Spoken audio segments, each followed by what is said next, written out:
কিন্তু কিন্তু আমরা কূটনৈতিকভাবে যতটুকু কার্যক্রম চালিয়েছে, আমরা চূড়ান্ত আশ্বাস না পাওয়ার কারণে আমরা এখানে পরবর্তী সময়ে 3টা থেকে 5টা পর্যন্ত অবস্থান কর্মসূচি কন্টিনিউ করেছি, আপনারা দেখতে পেয়েছেন। এবং 3টার পরবর্তী সময় 5টা বাজে আমরা আপডেট দিয়েছিলাম আসিফ নজরুল স্যারের সাথে, স্যারের যে পিএস আছেন তার সাথে আমরা কথা কন্টিনিউ করেছিলাম। তিনি আমাদের বলেছিলেন যে আমাদের যে যৌক্তিক দাবি, এই দাবির পক্ষে একটি কমিশন গঠন করে, মূলত হচ্ছে যে বৈষম্যহীন বাংলাদেশ গঠন করার জন্য একটি বৈষম্যহীন একটি কমিটি গঠন করা হবে। সেখানে সবচেয়ে বেশি গুরুত্ব দেওয়া হবে মানে আমাদের এই দাবিটি, যৌক্তিক যে দাবিটি, এই দাবিটির পক্ষে প্রথমে প্রায়োরিটি দিবে।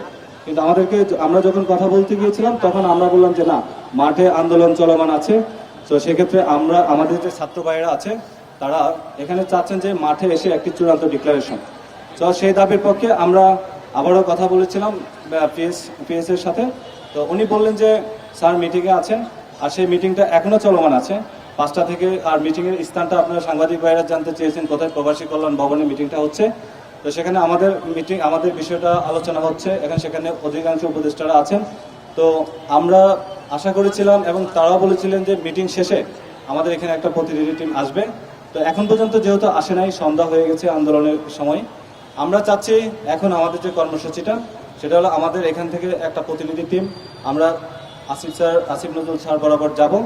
আর আপনারা এখানে যারা আছেন, না আমরা যেহেতু অহিংস আন্দোলনে বিশ্বাসী, আমরা এখানে আমাদের বার্তা একটা, এই মঞ্চ থেকে যে ঘোষণাটা আসছে এটাই চূড়ান্ত ঘোষণা। এর বাইরে কোনো, আমরা সাংবাদিক ভাইদেরকে আহ্বান করব, এর বাইরে কোনো কিছু আপনারা কর্ণপাত করবেন না। সো আমরা যেটা বলছি, আমরা সবার স্বার্থে বলছি, রাষ্ট্রের স্বার্থে বলছি, আমাদের দাবি আদায়ের স্বার্থে বলছি। আমাদের যে আন্দোলন এখানে চলমান থাকবে। আমাদের একটা টিম আসিফ নজরুল স্যারের সাথে দেখা করতে এখন যাব। আমরা গিয়ে আসা আগ পর্যন্ত আপনারা এখানে অবস্থান করবেন।